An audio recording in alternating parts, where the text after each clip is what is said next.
అందరికీ అన్నీ కొన్నాం. అమ్మకే ఏమీ కొనలేదు. అవును, అమ్మకేం తీసుకెళ్ళాలి? పగడాల దండలా? ముత్యాల సరాలా? 50 దాటిన ఆడవాళ్ళు వేసుకునే బహుళోపయోగమైన వైటమిన్ బిళ్ళలా? పెద్ద డబ్బానా? ఎలర్జీలు రాని కడుపులో తిప్పని అతి సున్నితమైన పరిమళమా? ల్యాప్‌టాపా? ఐఫోనా? 2 ఏళ్లయిపోయింది మాతృభూమికి వదిలొచ్చి. ఇంకొక ఆదివారం ఉంది కొనడానికి, ప్రయాణానికి. ఆలోగా ఆలోచించుకోవచ్చులే అనుకుంది నందిని. అమ్మ ఏమీ తన కోసం ఉంచుకోదు. అన్నీ ఇచ్చేస్తుంది అందరికీ. కొందరమ్మలు అలా కాదు. అమ్మాయి అమెరికా నుంచి తెచ్చింది అని అపురూపంగా దాచుకుంటారు. సూట్ కేసులు ప్యాక్ అయినా అమ్మకేం కొనాలో తెలియలేదు. ఆవిడకేమో నాకది కావాలి, ఇది కావాలి అని అడిగే అమ్మ కాదాయె. ఇంతకీ అమ్మమ్మకి, నానమ్మకి ఏం కొన్నావు అని అడిగింది నందిని. అత్తయ్యకి ఏం కొనను అని నందిని అడిగితే, అదేమో నాకేం తెలుసు అని తెల్లముఖం పెట్టేశాడు నందిని వల్లభుడు. ఈసారి నేను నానమ్మ దగ్గరే ఎక్కువ రోజులు ఉంటాను అని ప్రకటించాడు సుపుత్రుడు. వెళ్ళడం మనకి బానే ఉంటుంది. అక్కడుండడం ఇంకా బాగుంటుంది. కానీ మనం వెళ్ళే ముందు, వాళ్ళు వచ్చే ముందు వాళ్ళకి ఎంత పనో పాపం అంది నీనా నందిని సుత నానమ్మ గుర్తొచ్చి. వాళ్ళిద్దరి పిల్లల పట్ల చూపిస్తున్న చింతకి తనకి సిగ్గేసింది. 12 ఏళ్ల తన కూతురికి ఉన్న ఆలోచన చదివే కళ్ళజోడు కొనుక్కున్నాక కానీ తనకు రాలేదు అనుకుంటూ ఉండగా ఫోన్ మోగింది. ఇండియా వెళుతుందంటే అవి ఇవి పట్టుకొచ్చి బతిమలాడే వాళ్ళలో రాధిక చాలా ముఖ్యమైనది. జిగిరి దోస్తు కూడా. రాధిక వాళ్ళమ్మకి విదేశీ వస్తువుల మీద బహుమోజు. ఇండియాలో బాగా దొరికేవే అయినా అమెరికా నుంచి కావాలి. అదొక తృప్తి. అమ్మాయి పంపించిందంటే అందరికీ చెప్పుకోవడానికి కాస్త గర్వంగా ఉంటుంది. పనికి భంగం లేకుండా స్పీకర్ ఆన్ చేసింది నందిని. ఈసారి మా అమ్మని చాలా డిసప్పాయింట్ చేశాం. మేం రావట్లేదంటే ఆమె నీరసపడిపోయింది. బోలెడన్ని పచ్చళ్ళు పెట్టిందట. మామిడి రసం తీసి ఫ్రిడ్జ్ చేసిందట. నీకు తెలుసా? ఉన్నది కాక ఇంకో ఫ్రిడ్జ్ కొని పెట్టింది. అచ్చంగా పచ్చళ్ళకి బయట జాడీల్లో ఉంటే రంగు మాసిపోతాయట. ఫ్రిడ్జ్లో ఉంటే ఫ్రెష్గా ఉంటాయట. పిల్లలకి టపాకాయలు కొన్ని దాచిందట. బాత్రూంలో కమోడులు మాసిపోయాయని కొత్తవి వేయించిందట. వంటిల్లంతా బాగా వాక్యూమ్ చేయించి మళ్ళీ పెయింట్ వేయించిందట. ఒకటి కాదు, ప్రతి 2 ఏళ్లకి ఈ హడావిడి ఉండేదే. అఫ్కోర్స్ పచ్చళ్ళు నువ్వు తెస్తావనుకో. సరేలే, ఆవిడేవేవో అడిగింది. అన్నీ ఫెడెక్స్లో వేసేస్తాను. నీకు రేపటిలోగా వచ్చేస్తాయి. పట్టుకెళ్ళు నువ్వు. నా పేరు చెప్పి మామిడి రసం లాగించేసేయ్ అని ముక్తాయించింది. ఈ నిచ్చెలకి ఎప్పుడూ సూట్ కేసులలో సగం వాటా కావాల్సిందే. ఇవన్నీ మా నాన్నమ్మ కూడా చేస్తుందిగా, వాళ్ళమ్మ గొప్పేమిటి అన్నాడు నందిని సుతుడు. నాకీ స్పెషల్ ట్రీట్మెంట్ నచ్చదు. అందరిలాగా ఫ్రీగా ఉండాలి అంది నీనా. పడుకుందే గాని ఎంతటికీ కళ్ళు మూతపడలేదు నందినికి. ఇండియా వెళ్లే ముందు ఎప్పుడూ ఉత్సాహంతో పాటు తెలివి, ఒత్తిడి వస్తుంది. చప్పున తాతయ్య, అమ్మమ్మ మనసులోకి వచ్చారు. హైకోర్టు పని బడిందమ్మా, అందుకని ఇట్ట దిగిపోయాను పొద్దున్నే అనేసి 4-5 నెలలకోసారి ఉదయం 5 గంటలకే కాలింగ్ బెల్ మోగించేవాడు తాతయ్య. ఆ వెనకే చిన్న సంచి, 2 టిఫిన్ క్యారియర్లు పట్టుకొని అమ్మమ్మ, నన్ను విడిచి నువ్వు పోలేవులే అన్నట్టు ఒక విజయగర్వం ఆవిడ మొహాన.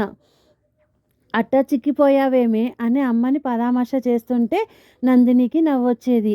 ఈ మధ్య అమ్మ బాగా లావైపోయింది. తగ్గడానికి తంటాలు పడుతుంది కూడా. వచ్చిన దగ్గర నుంచి అమ్మమ్మ హడావిడి పడేది. అమ్మని ఆఫీస్ పంపించి ఇల్లు సర్దించేది. పొడులు కొట్టేది. మిరపకాయలు తొడిమలు తీసేది. అమ్మ చీరలకు గంజి పెట్టేది. నాన్నకిష్టమని పాల తాలికలు, అమ్మకిష్టమని మురుకులు, పిల్లల కోసమని వెన్న ఉండలు. ఉన్న 4 రోజులు ఊపిరాడకుండా పొయ్యి పట్టునే ఉండేది. అమ్మమ్మ ఇంట్లో పెద్ద బాదం చెట్టు ఉండేది. దానికి కాయలన్నీ పండి ఎండి నల్లగా అయిపోయి రాలిపోయేవి. అవన్నీ ఒకసారి ఏరి గుండ్రాయితో కొట్టి పప్పులు తీసి సీసాలో పోసి ఇచ్చేది. అమ్మమ్మ పెద్దదైపోయినప్పుడు ఆవిడకి బాగా సేవ చేస్తాను అనేది అమ్మ. అమ్మమ్మ పెద్దదయ్యింది కానీ సేవలక్కర్లేకుండానే వెళ్ళిపోయింది. అమ్మకి చాలా రోజులు తన తల్లికి ఏమీ చెయ్యలేకపోయాననే అపరాధభావం ఉండేది. అమ్మమ్మ అలా ఊరికే వెళ్ళిపోలేదు. తన లక్షణమైన ప్రేమ, శ్రద్ధ కూతురి గుండెలో నింపి వెళ్ళిపోయింది. తన ఇంటర్ చదువు మొదలు, అమ్మ చేసిన సేవలు అన్నా ఇన్నా ఒక పక్క బాగా చదువుకోమని ప్రోత్సాహం, మరో పక్క మార్కులే ముఖ్యం కాదని కౌన్సిలింగ్ చేసేది. హాస్టల్లో ఉంటే ప్రతి 2-3 రోజులకు ఒకసారి ఒక పెద్ద ఉత్తరం రాసేది. ఇంటి దగ్గర విషయాలన్నీ పూసగుచ్చినట్టు రాసేది. పిల్లలు పుట్టినప్పుడు ఈ చలికి తట్టుకొని చది 6 నెలల పాటు అమ్మమ్మ, అత్తయ్య ఎంత కష్టం చేశారు. ఇండియాలో ఉంటే పిల్లల్ని కనడానికి పుట్టిళ్ళకి పోతారు. అక్కడ అమ్మలకది సొంత ఇల్లు, సొంత ఊరు. ఇక్కడ స్వదేశం కాదు, సొంత ఇల్లు కాదు. నూలు చీరలు కట్టుకోవడానికి లేదు. అవి ఉతికి డ్రయ్యర్లో వేస్తే ఉండలు చుట్టుకుపోతాయి. అలవాట్లే లేని సింథటిక్ చీరలతో 6 నెలల అవస్థ. అమ్మ ఎప్పుడూ ఆఫీస్కి గంజి పెట్టిన బెంగాల్ కాటన్ చీరలు, వెంకటగిరి చీరలు, కంచి కాటన్ చీరలే కట్టేది. నెలకోసారి అదొక యజ్ఞం. డాబా కడిగించడం, గంజి ఉడికించడం, నేల మీద వాటిని పరచడం. అంతేనా? అమ్మకి ఎంతమంది స్నేహితులో చెప్పా పెట్టకుండా వచ్చేసి కబుర్లు పెట్టుకుంటూ ఉంటారు. ఎవరికో అవసరం ఉందని చటుక్కున ఆటో ఎక్కేసి పోతూ ఉండేది. ఇక్కడ కంప్యూటరే ఆవిడకి కాలక్షేపం. చాలా గిల్టీగా అనిపించేది. తను తీసుకెళితేనే గాని గడప కదలడం. అలాగే పిల్లల కోసం 10 సార్లు వచ్చింది. సర్దుకుపోవడం అలవాటు పడడం అమ్మ లక్షణం. ఇప్పుడు తను వెళ్ళంగానే స్వంత పనులన్నీ పక్కన పెట్టేసి తన మీదే శ్రద్ధ పెడుతుంది. అమ్మైనా అంతే, అత్తయ్య అయినా అంతే. వాళ్ళు అంటారు ఎప్పుడంటే అప్పుడు రాదు కదమ్మా అని. తమని చూడడానికి వాళ్ళ కళ్ళు తడిగా వెలుగుతాయి. ఏ రోజుకు ఆ రోజు పిల్లలుండే రోజు ఒకటి తగ్గిందని లెక్కేస్తారు. ఇంతకీ వాళ్ళకేం తీసుకువెళితే బాగుంటుందో అర్థం కావడం లేదు. ఏదో స్పందించినట్టు లేచి కూర్చుని నెట్టులో చొరబడింది నందిని. తెల్లవారుతోనే ఒక నూతనోత్సాహం కలిగింది. విమానం ఎక్కే వరకు అంతా హడావిడే.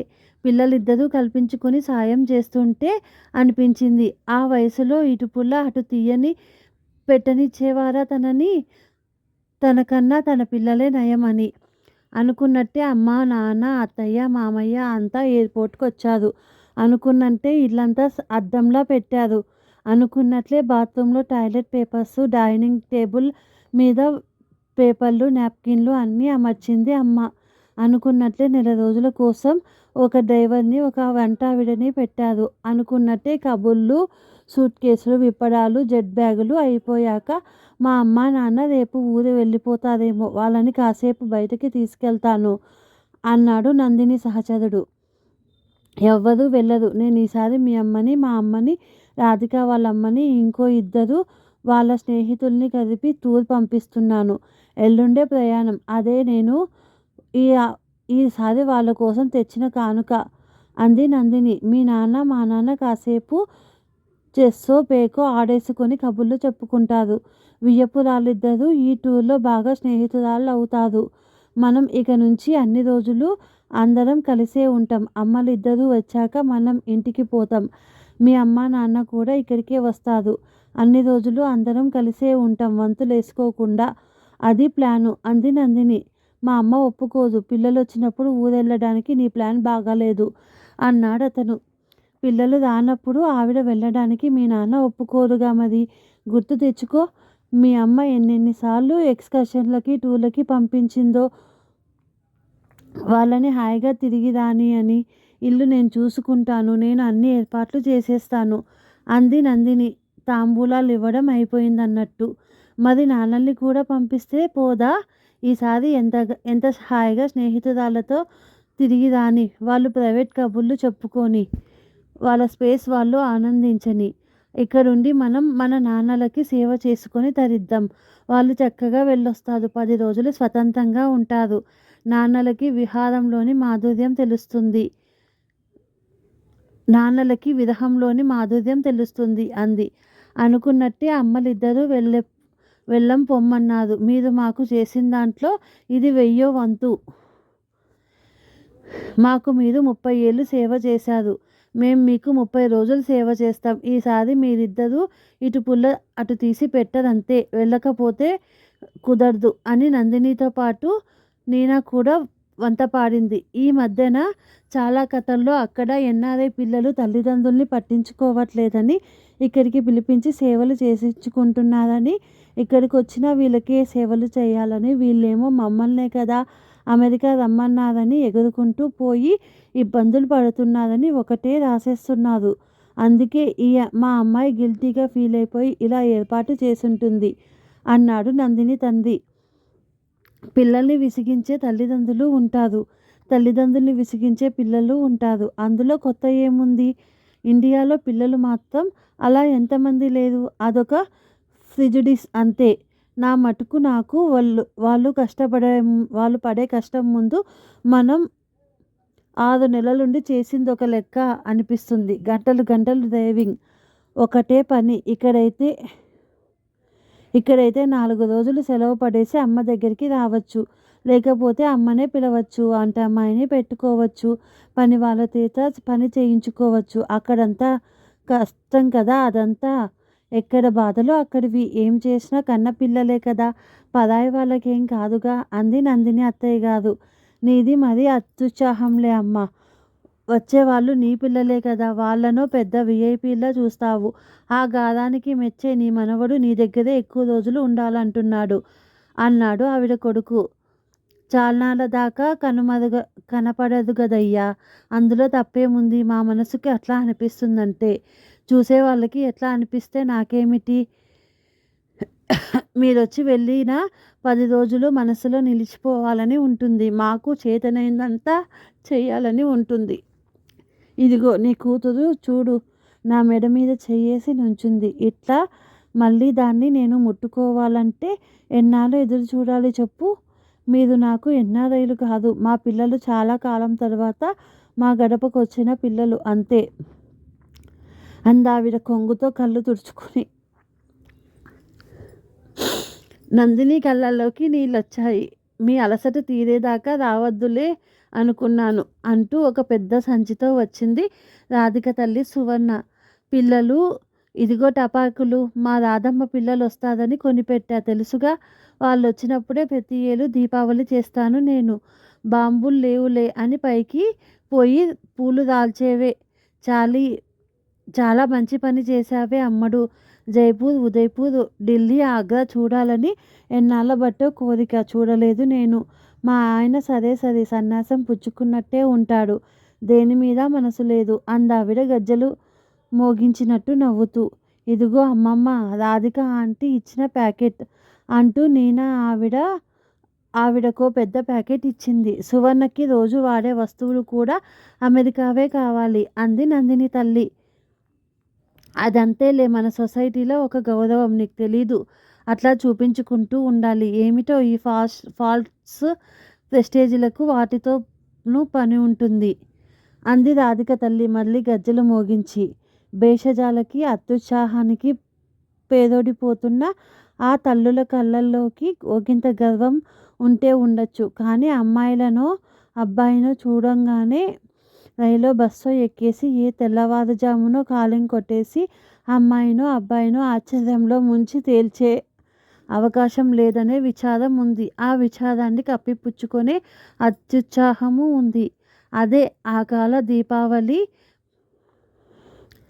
ప్రొసెషన్ మామిడి రసాల అవతారం ఎత్తుతుంది అనుకుంది Nandini. Thank you for watching. ఈ కథ నచ్చినట్టయితే లైక్ చేయండి, షేర్ చేయండి, సబ్స్క్రైబ్ చేయండి. Thank you.